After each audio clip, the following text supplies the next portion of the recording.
హల్లెలూయా. యేసే మనకు ఆశ్రయం అనే టీవీ కార్యక్రమాన్ని వీక్షిస్తున్న మీ అందరికీ నజరేయుడైన యేసుక్రీస్తు నామమున శుభములు. ఎలా ఉన్నారండి? దేవుడు తన రెక్కల చాటున మనల్ని భద్రపరిచి మరొక వారాన్ని మనకు అనుగ్రహించిన దేవాది దేవునికి సమస్తమైన మహిమ ఘనత ప్రభావాలు కలుగును గాక. ఈ యొక్క వారం కూడా ఆ గొప్ప దేవాది దేవుడు నీతో నాతో మాట్లాడాలని ఆశపడుతూ ఉన్నారండి. మొట్టమొదటిగా మనం ప్రార్థన చేసుకుందాం, మన హృదయాలను సిద్ధపరచుకుందాం. సర్వోన్నతుడా, సర్వాధికారి, సర్వశక్తిమంతుడా నీ కృపయ్య, పరిశుద్ధాత్మదేవా నీ కృప, ఆలోచనకర్త నీ కృప తండ్రి, నీ కార్యంతో నింపండి తండ్రి. సర్వశక్తిమంతుడా, మాతో నాతో అందరితో నువ్వే మాట్లాడండి అయ్యా. ప్రతిదీ నీ యొక్క అధికారంలోనికి తీసుకొని ప్రతి ఒక్కరూ నీ సన్నిధిని అనుభవించాలి దేవా. నువ్వు సహాయంను దయచేయండి. నీ గొప్ప కార్యంతో నింపండి దేవా. నీ నామ మహిమార్థము కాచి కాపాడండి. సర్వోన్నతుడా, సర్వశక్తిమంతుడా, నీ గొప్ప కృపను అనుగ్రహించండి. నువ్వే కాచి కాపాడండి, నిలబెట్టండి, నీ కృపలో వర్ధిల్లింపచేయండి. పరిశుద్ధాత్మదేవా, నీ సన్నిధి మేము అనుభవించాలయ్యా. సర్వశక్తిమంతుడా, నువ్వే సహాయంను దయచేయండి. మా అందరితో మాట్లాడి కేవలం నీ నామాన్ని మహిమపరచుకోదేవా. నజరేయుడైన యేసుక్రీస్తు నామమున అడిగి వేడుకొంచున్నాము తండ్రి. Amen, amen, amen. ఈ వారం మన యొక్క వాక్య ప్రసంగ అంశంగా యెహెజ్కేలు 34వ అధ్యాయము 16వ వచనం. తప్పిపోయిన దానిని నేను వెతుకుదును, తోలి వేసిన దానిని మరలా తోలుకొని వచ్చేదను. మరొకసారి చదువుదామండి. యెహెజ్కేలు 34వ అధ్యాయము 16వ వచనం. తప్పిపోయిన దానిని నేను వెతుకుదును, తోలి వేసిన దానిని మరలా తోలుకొని వచ్చేదను. ఈ వారం మన యొక్క వాక్య ప్రసంగ అంశము యేసయ్య తప్పిపోయిన మనలను వెతుకుచున్నారు. యేసయ్య తప్పిపోయిన మనలను వెతుకుచున్నారు. మనము ఈ లోకంలో అనేక సార్లు క్రైస్తవులుగా ఉంటూ తప్పిపోతాం కదా అండి, కదా. అనేక సార్లు ఆత్మీయ జీవితంలో అవిశ్వాసంలోనికి మనం వెళ్ళిపోతూ ఉంటాం. అలాంటి వారిని, అలాంటి మన జీవితాలను దేవుడు వెతుకుచున్నాను అని ఈరోజు జ్ఞాపకం చేస్తున్నారు.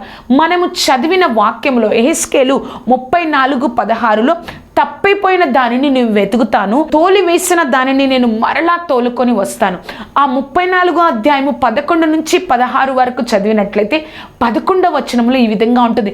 నేనే నా గొర్రెలను తీసుకొని వస్తాను.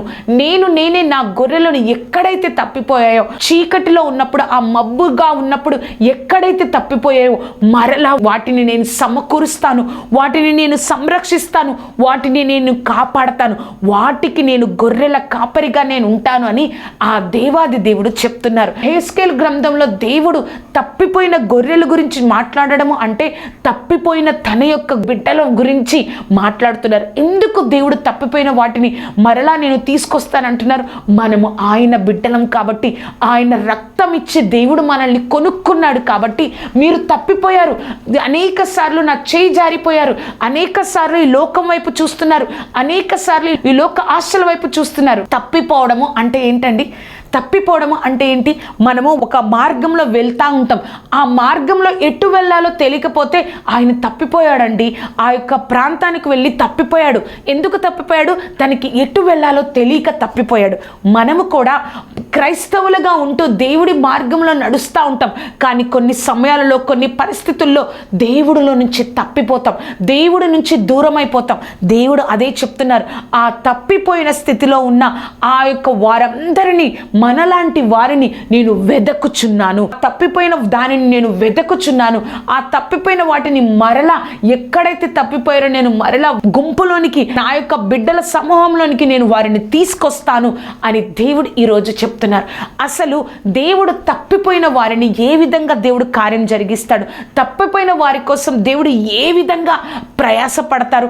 అసలు దేవుడు మనల్ని బట్టి ఎందుకు తప్పిపోతున్నాము, మనము ఏ విషయంలో మనం తప్పిపోతున్నాం, దేవుడు మనల్ని బట్టి ఎప్పుడు సంతోషిస్తారు?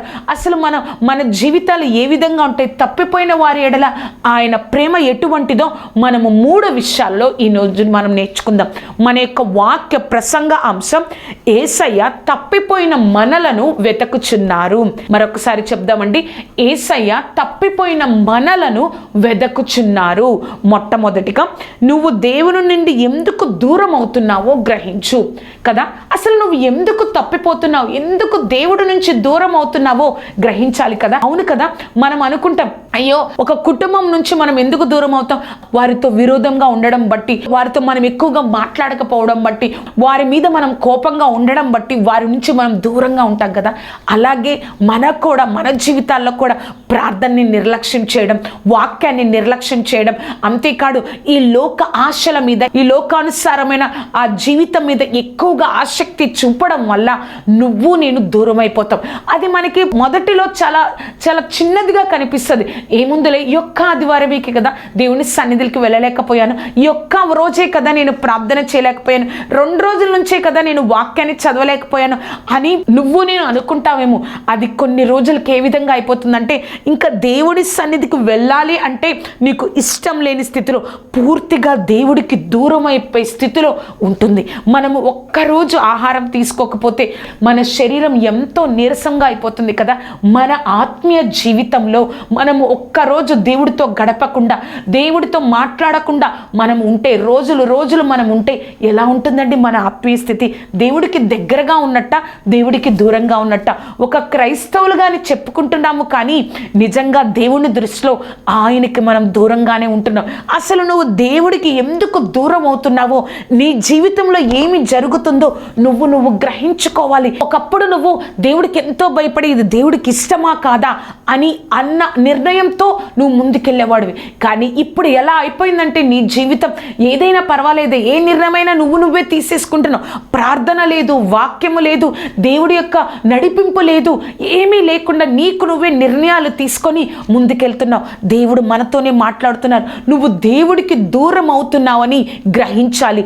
ఆ గ్రహింపు కలిగిన నీవు, ప్రభా నీకు దూరంగా ఉంటే నేను బ్రతకలేనయ్యా ఈ లోకంలో, నేను ఈ లోకంలో బ్రతికినా కూడా నాకు దుఃఖమే మిగులుతుంది, నిరాశే మిగులుతుంది, ఆ యొక్క నష్టమే కలుగుతుంది ప్రభా అని నువ్వు ఎప్పుడైతే దేవుడి వైపు తిరుగుతావో దేవుడు సంతోషిస్తాడు.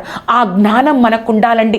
ప్రతిరోజు నేను దేవుడికి ఎందుకు దూరం అవుతున్నాను, ఎందుకు నేను ఒకప్పుడు మంచిగా ప్రార్థన చేసేవాడిని, ఏమున్నా లేకపోయినా దేవుడు ఉంటే చాలా అనుకునేవాడిని, కానీ ఇప్పుడు సమృద్ధిగా ఉన్నా కూడా దేవుడు లేకపోవడం వల్ల నా హృదయంలో ఎంతో అసంతృప్తి, నా హృదయంలో తెలియని లోటు అని నువ్వు గ్రహించుకొని దేవుడి వైపు తిరగాలి. ఈ యొక్క ఫస్ట్ పాయింట్లో చూసినట్లయితే దేవుడు నీ కోసం వెతుకుతున్నారు కదా.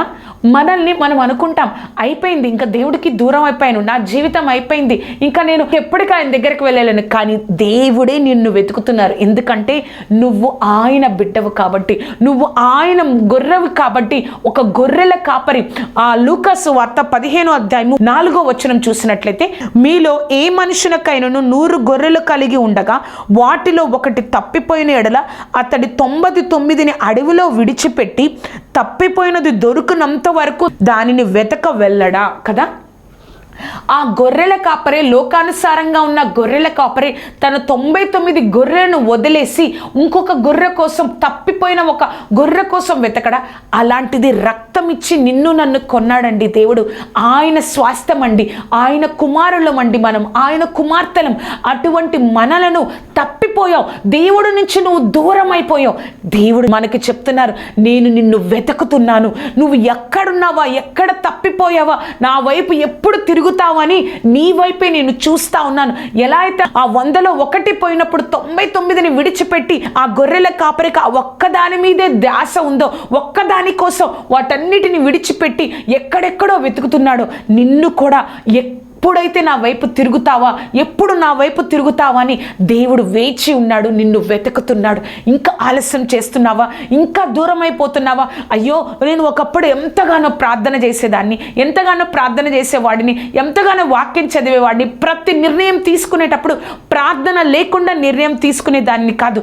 కానీ ఇప్పుడు దేవుడి నుంచి నేను దూరం అయిపోయాను, ఎందుకు అని మరలా నువ్వు దేవుడి వైపు వస్తే దేవుడు నిన్ను వెతుకుతున్నారు కాబట్టి నువ్వు ఆయన వైపు తిరగాలి అని దేవుడు చెప్తున్నారు. నువ్వు ఆ గొర్రెలు ఎక్కడో 100లో 1 పోయింది, అది ఎక్కడో మార్గ మధ్యను తప్పిపోయింది, దానికోసం వెతికినట్లుగా నిన్ను వెతుకుతున్నాడు. నువ్వు నా వైపు ఎప్పుడు వస్తావు, ఎప్పుడు తిరుగుతావు అని దేవుడు నీతోనే ఉన్నారని నువ్వు మర్చిపోకూడదు. ఆ యొక్క ఫస్ట్ పాయింట్లో బి చూసినట్లయితే, దేవుని గొప్పతనాన్ని గ్రహించు, దేవుణ్ణి విడిచిపెట్టకు. మనం ఎప్పుడు మర్చిపోకూడదండి. దేవుని గొప్పతనాన్ని గ్రహించు, దేవుణ్ణి విడిచిపెట్టకు. అక్కడ గొర్రెల కాపరికి 100 గొర్రెలు ఉన్నాయి. ఆ 100 గొర్రెల్లో ఒక గొర్రె తప్పిపోయింది. 99 ఆ గొర్రెల కాపరితోనే ఉన్నాయి. 100లో ఒక గొర్రె తప్పిపోయింది. ఎందుకు తప్పిపోయిందండి? ఆ 99కి తెలుసు, మేము గొర్రెల కాపరితోనే ఉంటే మాకు సమృద్ధిగా గడ్డి దొరుకుతుంది, ఆహారం దొరుకుతుంది, మేము బహు జాగ్రత్తగా, మేము సేఫ్గా ఉంటాము, మేము మంచిగా ఉంటామని ఆ 99కి గొర్రెల కాపరి యొక్క విలువ తెలిసింది. కానీ ఈ యొక్క తప్పిపోయిన దానికి ఆ గొర్రెల కాపరి కంటే ఆ పక్కనున్న పచ్చగా ఉన్న చేనులు, ఆ పచ్చగా ఉన్న గడ్డి, వేరే లోకము, వేరే అదంతా కూడా గొప్పగా కనిపించి తప్పిపోయింది, ఎటో వెళ్ళిపోయింది కదా. నువ్వు నేను కూడా అదే చేస్తున్నాం. మనము దేవుడి గొప్పతనాన్ని తెలుసుకుంటే దేవుడి నుంచి దూరం అవ్వండి. దేవుడి గొప్పతనాన్ని తెలుసుకుంటే దేవుడి నుంచి దూరం అవ్వం. ఆ 99 ఇటువైపు వెళ్తున్నాయి కదా, నేను కూడా ఇటే వెళ్ళాలనుకోలా. దానికి ఇక్కడున్న గొర్రెల కాపరి కంటే అటువైపు గొప్పగా కనిపించింది. మనము కూడా దేవుడి గొప్పతనాన్ని మనం తెలుసుకోకపోతే ఎప్పటికైనా ఆయనకి దూరం అయిపోతాం. ఆయన ఎంత గొప్ప దేవుడో, నీకోసం ఆయన ఏమి చేశారో, నువ్వు ఆయనతో ఉంటేనే ఈ లోకంలో ఎంత గొప్పగా, నేను ఆస్తుల గురించి అంతస్తుల గురించి చెప్పట్లేదండి, ఎంత గొప్పగా ధైర్యంగా సంతోషంగా ఈ లోకంలో బ్రతకగలవో నీకు తెలియట్లేదు, నువ్వు రుచి చూడలేదు కాబట్టి దేవుడి నుంచి దూరం అయిపోతున్నావు. ఆ యొక్క 99 కంటే ఆ ఒక్క గొర్రె ఏ విధంగా దారి తప్పి వెళ్ళిపోతుందో మన జీవితాలు, మనలో కొందరి జీవితాలు కూడా దారి తప్పుతున్నాయి. ఎందుకంటే గొర్రెల కాపరి యొక్క విలువ, దేవుడి యొక్క గొప్పతనం, ఆయన విలువ నీకు నాకు తెలియట్లేదు. కాబట్టి మనం ఎప్పుడు జ్ఞాపకం చేసుకోవాలి. ఆ 99కి అర్థమైంది, మేము ఆయనతో ఉంటేనే, ఆయన ఎటు వెళ్తే అటు వెళ్ళాలి, ఆయన ఎక్కడ ఆగమంటే అక్కడ ఆగాలి, ఎక్కడ ఆ గడ్డి తినమంటే అక్కడ ఉండాలి అని ఎలా అయితే తల వంచుకొని ఆ గొర్రెల కాపురం వెళ్తున్నాయో అలా వెళ్ళడానికి మనం ఇష్టపడట్లేదు. అలా దేవుడితో ఉండడానికి, దేవుడు ఆ బలమైన హస్తము కింద లోబడి ఉండడానికి, ఆయన గొప్పతనాన్ని ఆశ్రయించడానికి మనం ఇష్టపడట్లేదు. కాబట్టి దేవుడి నుంచి మనం దూరం అయిపోతున్నాం. ఆయన గొప్పతనాన్ని నువ్వు మర్చిపోకుండా ఉంటే ఎప్పుడు నువ్వు వెళ్ళిపోవు, ఆ పక్కదారికి వెళ్ళిపోవు, లోకానుసారంగా జీవించవు. ఆ యొక్క ఫస్ట్ పాయింట్లో సి చూసినట్లయితే, దేవుడు నిన్ను బట్టి ఎప్పుడు సంతోషిస్తారో తెలుసా? దేవుడు నిన్ను బట్టి ఎప్పుడు సంతోషిస్తారో తెలుసా? లూకాసు వార్త 15వ అధ్యాయము 5వ వచనం చూసినట్లయితే, అది దొరికినప్పుడు సంతోషంతో దానిని తన భుజం మీద వేసుకొని ఇంటికి వచ్చి తన స్నేహితులను పొరుగువారిని పిలిచి 6వ వచనం, మీరు నాతో కూడా సంతోషించుడి, తప్పిపోయిన నా గొర్రె దొరికినదని వారితో చెప్పును కదా. దేవుడు మనల్ని బట్టి ఎప్పుడు సంతోషిస్తాడు. నేను వెళ్ళిపోయాను, దూరంగా దేవుడికి వెళ్ళిపోయాను. ఒకప్పుడు బాగా ప్రార్థన చేసేవాడిని, ప్రార్థన చేసేదాన్ని, వాక్యం చదివేదాన్ని, దేవుని సన్నిధిని ప్రేమించేదాన్ని, దేవుడి కోసం నిలబడేదాన్ని. కానీ ఇప్పుడు తప్పిపోయాను. కానీ నువ్వు మరలా దేవుడి వైపు తిరుగుతావా, దేవుడి వైపు తిరుగుతావా, అప్పుడు ఆయన నిన్ను బట్టి నన్ను బట్టి సంతోషిస్తాడు. మరలా ఆ పోయిన ప్రార్థన ఆత్మను పొందుకొని, ప్రభా నేను మరలా అని నీ సన్నిధిలో, దేవుని సన్నిధిలో ప్రార్థన ఆత్మతో నింపబడతావా, వాక్యాన్ని ధ్యానిస్తావా, నిన్ను నీవు హృదయంలో సరి చేసుకుంటావా, నీ పాపాన్ని దేవుని సన్నిధిలో ఒప్పుకొని ఎప్పుడైతే విడిచిపెట్టి విసర్జిస్తావా, దేవుడు నిన్ను బట్టి నన్ను బట్టి సంతోషిస్తాడు. ఆయన నిన్ను వెతికి వస్తున్నప్పుడు నువ్వు కూడా ఆయన వైపు తిరగాలి. అప్పుడు ఆ యొక్క గొర్రెను దేవుడు ఆ యొక్క భుజాల మీద వేసుకొని సంతోషంతో అక్కడున్న వారందరికీ చెప్తున్నారంట. గొర్రెల కాపరి, ఆ గొర్రెల కాపరి మిగతా గొర్రెల కాపరితో, తప్పిపోయిన నా గొర్రె దొరికింది, తప్పిపోయినది నాకు దొరికింది, నాతో పాటు మీరు కూడా సంతోషించండి. ఎంత గొప్ప ధన్యత కదా. మనము ఎంతగానో అనేక సార్లు మన విశ్వాస జీవితంలో, ఆత్మీయ జీవితంలో తప్పిపోతామండి. తప్పిపోయిన మనం ఇంకా అదే స్థితిలో ఇంకా ఇంకా ఇంకా అణగారే స్థితిలో మనం ఉండకూడదు. కానీ ఎప్పుడైతే పోయిన ప్రార్థన ఆత్మను, ఆ పోగొట్టుకున్న ఆత్మీయ స్థితిని నువ్వు మరలా పొందుకుంటావో, ప్రభా నన్ను క్షమించయ్యా, నీకు దూరం అయిపోయాను, ఈ లోకానుసారమైన పనుల్లో పడి, ఈ లోకానుసారంగా ఎక్కువగా తండ్రి ప్రాముఖ్యత ఇవ్వడం వల్ల నీకు దూరం అయిపోయాను, నువ్వు ఎప్పుడైతే పశ్చాత్తాప పడతావో దేవుడు తప్పకుండా నీ జీవితంలో, నా జీవితంలో కార్యం జరిగించి మనల్ని బట్టి సంతోషించే రోజు ఒకటి వస్తుందండి. దేవుడు మనల్ని బట్టి సంతోషించడం అంటే ఎంత గొప్ప సాక్ష్యమో కదా. అర్థమైంది కదా. అసలు నువ్వు ఎందుకు తప్పిపోతున్నావో గ్రహించాలి. అంతేకాదు దేవుడు నిన్ను వెతుకుతున్నారని నువ్వు మర్చిపోకూడదు. నువ్వు తప్పిపోవడానికి కారణం ఏంటో తెలుసా?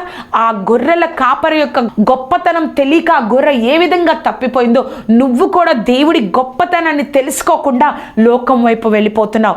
ఆ ఫస్ట్ పాయింట్లో సి చూస్తే దేవుడు దేనిని బట్టి సంతోషిస్తారంటే మరలా నువ్వు తప్పిపోయిన నువ్వు ఆయన యొక్క శక్తి మీద ఆధారపడడానికి, నేను నీ శక్తి తెలియక ఈ పని చేశానయ్యా, ఈ పాపం చేశాను, నేను పశ్చాత్తాపడుతున్నానని ఆయన సన్నిధిలో నువ్వు ఎప్పుడైతే ప్రార్థన చేస్తావో దేవుడు కార్యం చేస్తారు.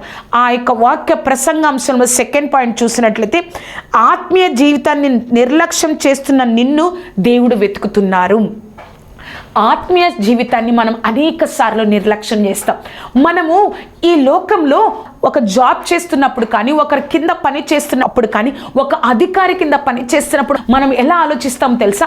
ఆ అధికారికి భయపడిపోయి మనం అప్పటికి ఇష్టం లేకపోయినా కొన్ని పనులు మనం చేస్తూ ఉంటాం. అమ్మో ఆ అధికారి నన్ను తిడతాడు, ఇంక ఈ ఉద్యోగం పోతే నా పరిస్థితి ఏంటని తనకి భయపడి ఆ యొక్క ఆఫీసుకి కానీ ఆ యొక్క డ్యూటీకి కానీ మనం త్వరగా వెళ్తాం.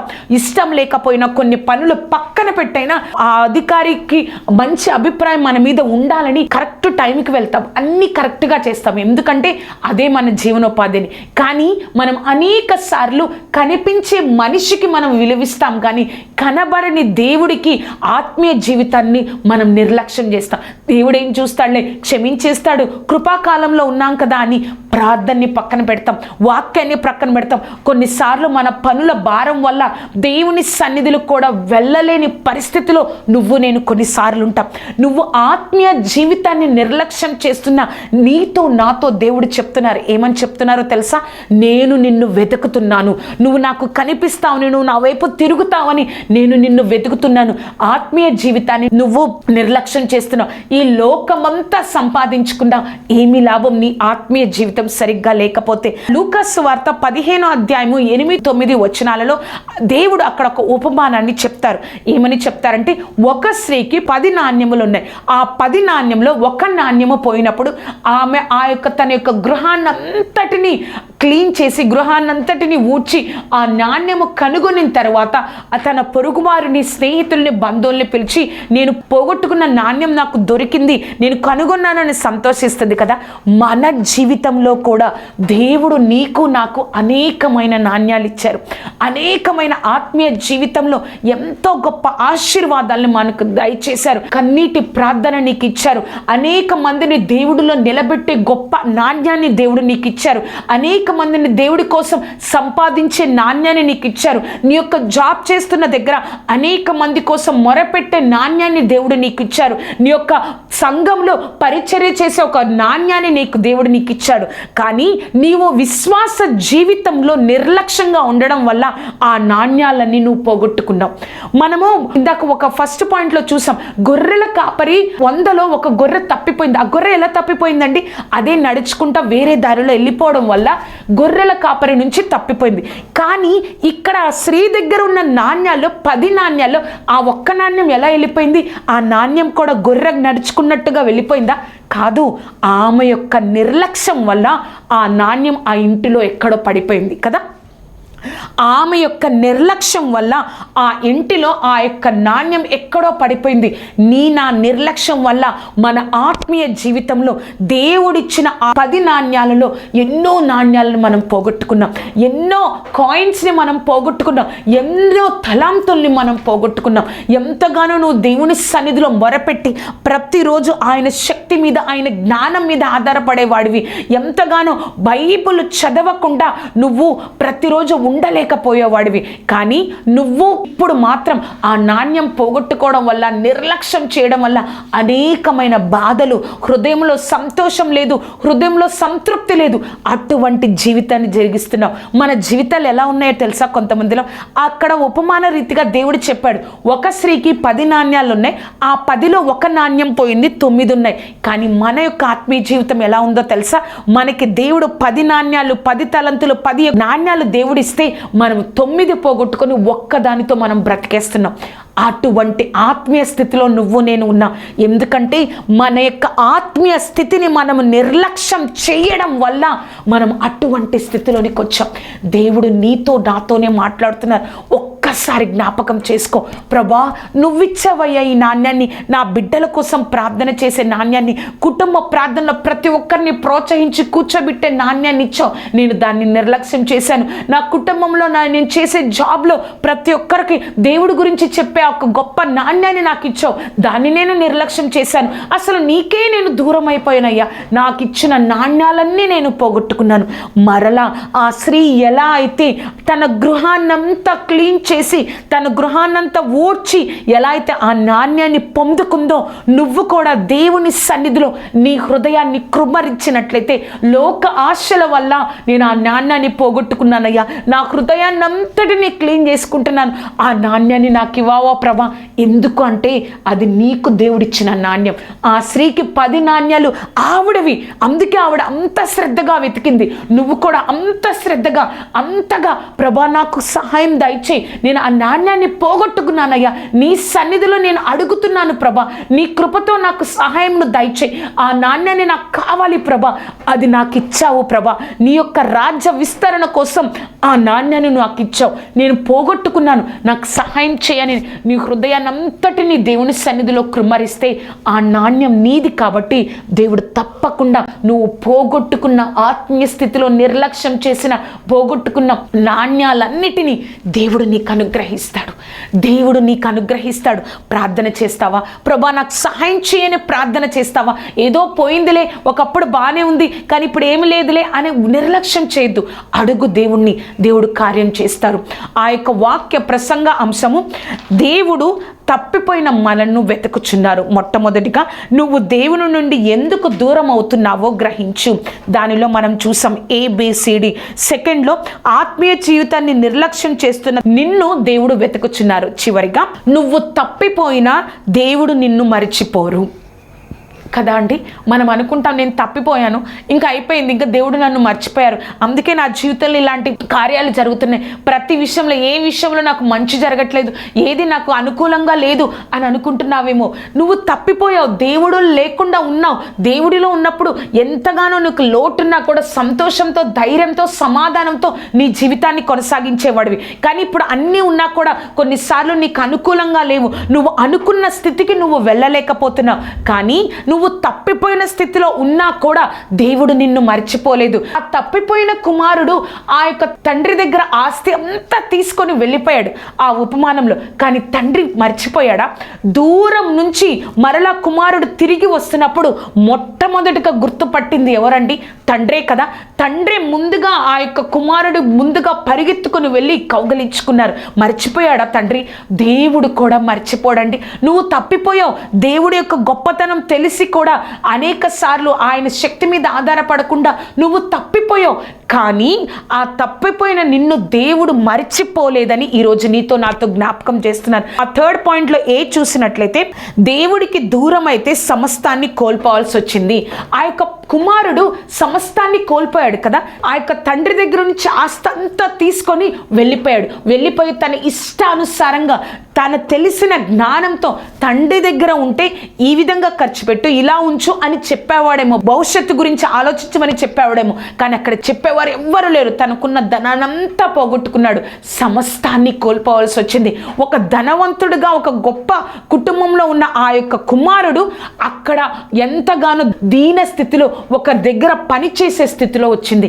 మనము కూడా దేవుడికి దూరం అవుతున్నామంటే సమస్తాన్ని మనం కోల్పోతామని మనం గ్రహించాలి. 3rd B చూసినట్లయితే, నీ పశ్చాత్తాపం నిన్ను తండ్రి దగ్గరికి చేరుస్తుంది. అవును, ఆ యొక్క కుమారుడు పశ్చాత్తాపడ్డాడు. అయ్యో ఇక్కడ కరువు వచ్చింది, నా దగ్గర ఏమీ లేదు, కానీ నేను ఇక్కడ ఒక ఉద్యోగంలో చేరాను, అది భయంకరమైనది, కానీ నా తండ్రి దగ్గర సమస్తము దొరుకుతుంది కదా, నా తండ్రి దగ్గర నేను సమస్తాన్ని పొందుకోగలను, కానీ నేను అక్కడికి వెళ్తాను అని చెప్పి తన యొక్క పశ్చాత్తాపమే ఆ కుమారుని తండ్రి దగ్గరికి చేర్చింది. నువ్వు కూడా పశ్చాత్తాపడు. ఏ విషయంలో దేవుడికి దూరం అయిపోయావు, ఆ పశ్చాత్తాపమే, నీ హృదయంలో పశ్చాత్తాపడుతున్నావా, ఆ పశ్చాత్తాపమే ఒక సూచన నిన్ను దేవుడి దగ్గరికి చేరుస్తుందని. 3లో C చూసినట్లయితే, నువ్వు ఎంత ఘోర పాపవైనా దేవుడి కుమారుడివే కదా. అతను ఎంతగానో పాపం చేశాడు, తన ఆస్తంతటిని కోల్పోయాడు. కానీ నువ్వు ఎంత ఘోర పాపివైనా ఆ యొక్క తండ్రి మరలా పశ్చాత్తాపపడి ఆ కుమారుడు వస్తున్నప్పుడు, తప్పిపోయిన కుమారుడు వస్తున్నప్పుడు తండ్రి ఏం చేశాడు, నువ్వు నా కుమారుడు కావు, నా ఆస్తంతా తీసుకెళ్ళిపోయావు, ఇప్పుడు ఏది ఆస్తంతా లేదు, నిన్ను చూస్తుంటే అంత సమస్తాన్ని కోల్పోయినట్టున్నావు అని అనలేదు. ఎంతో సంతోషంగా తన కుమారుణ్ణి స్వీకరించాడు. నువ్వు కూడా ఎంత ఘోర పాపంలో ఉండి తప్పిపోయి ఘోర స్థితిలో ఉన్నా కూడా, ఒకప్పుడు ఎంతో గొప్ప ఆత్మీయ స్థితి, కానీ ఇప్పుడు తప్పిపోయి భయంకరమైన ఘోర స్థితిలో నువ్వు ఉన్నా కూడా దేవుడు నీతో చెప్తున్నారు, నువ్వు ఇంకా నా కుమారుడివే, నిన్ను కూడా నేను రక్తం ఇచ్చి సంపాదించుకున్నాను అని దేవుడు చెప్తున్నారు. అర్థమైంది కదా? తప్పిపోయిన మనలను దేవుడు వెతుకుచున్నారు. ఆయన వైపు తిరుగుదామా? ప్రార్థన చేసుకుందాం. సర్వోన్నతుడా, సర్వాధికారి, సర్వశక్తిమంతుడా, నీకు వందనాలు. ఆశ్చర్యకరుడా, అద్భుతకరుడా తండ్రి, నాతో మాతో మాట్లాడిన దేవా, ఆశ్చర్యకరుడా, నీ కృపతో మమ్మల్ని నింపండయ్యా తండ్రి. ఎవరైతే మాలాంటి జీవితాలు తప్పిపోయావు తండ్రి, వారిని వెతుకుచున్నావు అని చెప్పావయ్యా. మా విశ్వాస జీవితంలో మేము ఎక్కడ తప్పిపోయామో మాకు గ్రహించే స్థితిని మాకు అనుగ్రహించండి. అంతేకాకుండా తండ్రి, ఆ యొక్క జీవితాన్ని, ఆత్మీయ జీవితాన్ని మేము నిర్లక్ష్యం చేస్తున్నామేమో అయ్యా, అనేక నాణ్యాలను మేము పోగొట్టుకున్నామేమో. సర్వశక్తిమంతుడా, ఆ యొక్క తప్పిపోయిన కుమారుడు లాగా ఎంతగానో నీకు దూరం అయిపోయి సమస్తాన్ని కోల్పోయామేమో ప్రభా. మేము పశ్చాత్తాపపడే కృపను మాకు అనుగ్రహించండి తండ్రి. ఎంత ఘోర పాపంలో ఉన్న నా కుమారుడివే అని నువ్వు పిలిపిస్తున్నావయ్యా, నా కుమారుడివే అని జ్ఞాపకం చేస్తున్నావయ్యా. ఒక్కసారి జ్ఞాపకం చేసుకొని పరిశుద్ధాత్మదేవా, నీ కృపలో మేము నిలబడడానికి సహాయం దయచేయండి. నీ నామాన్ని ఘనపరచుకోనండి, నీ గొప్ప కార్యంతో నింపండి. ఎవరైతే ఈ కార్యక్రమాన్ని చూస్తున్నారో తప్పిపోయిన స్థితిలో ఉంటే ప్రభా, నువ్వు వారిని వెతుకుతున్నావని, వారిని బట్టి సంతోషించే హృదయం నీకుందని మేము గ్రహించి గొప్ప కృపను మాకు అనుగ్రహించు దేవా. నువ్వే కాచి కాపాడండి. నాతో మాట్లాడిన దేవా ప్రభా, మేము మరలా నీ వైపు తిరగడానికి, నీ శక్తి మీద ఆధారపడడానికి తండ్రి సహాయంను దయచేసి నీ కృపలో మమ్మల్ని నింపి, నీ నామాన్ని ఘనపరుచుకొని బలపరిచి, నీ కృపా రెక్కల క్రింద భద్రపరిచి కార్యం జరిగించి, వాక్యం ద్వారా మాతో మాట్లాడిన దేవా, కేవలం నీ నామాన్ని మహిమపరుచుకున్న దేవా, నువ్వే సహాయం దయచేసి నడిపించినందుకు వందనాలు. నజరేయుడైన యేసుక్రీస్తు నామమున అడిగి వేడుకొంచున్నాము తండ్రి. Amen, amen, amen. చూశారు కదా అండి, ఎంత గొప్ప దేవుడో. తప్పిపోయిన మనల్ని వెతుకుచున్నారు. అయ్యో ఇంకా అయిపోయిందిలే, ఒకప్పుడు బాగుంది, నా మాట వినట్లేదని వదిలేసే దేవుడు కాదండి, వదిలేసే దేవుడు కాదు. నిన్ను వెతుకుచున్నారు. నువ్వు ఎక్కడ తప్పిపోయావో ఆ స్థితిలోని దేవుడి వైపు తిరుగు. ఈ లోకం నీకు విలువ ఇవ్వకపోయినా దేవుడిలో నీకు విలువ ఉంది. ఆయన కుమారుడివి నువ్వు, సృష్టికర్త కుమారుడివి, సృష్టికర్త కుమార్తెమని నువ్వు గ్రహించి, నాకు విలువ దేవుడిలో ఉంది, నేను దేవుడి వైపు చూస్తానని నువ్వు దేవుడితో ఉంటావా, దేవుడు గొప్పగా నిన్ను ఆశీర్వదిస్తారు. ఈ కార్యక్రమం నీకు ఆశీర్వాదకరంగా ఉన్నట్లయితే మీ యొక్క స్నేహితులకు, బంధువులకు ఈ కార్యక్రమాన్ని పరిచయం చేయండి. అంతేకాకుండా నా గురించి కార్యక్రమం గురించి ప్రార్థించండి. తప్పిపోయిన నీతో నాతో దేవుడు మాట్లాడుతున్నారు. ఆయన నిన్ను వెతుకుచున్నారు. త్వరగా రా. దేవుడు నిన్ను ఆశీర్వదించును గాక. Amen, amen, amen.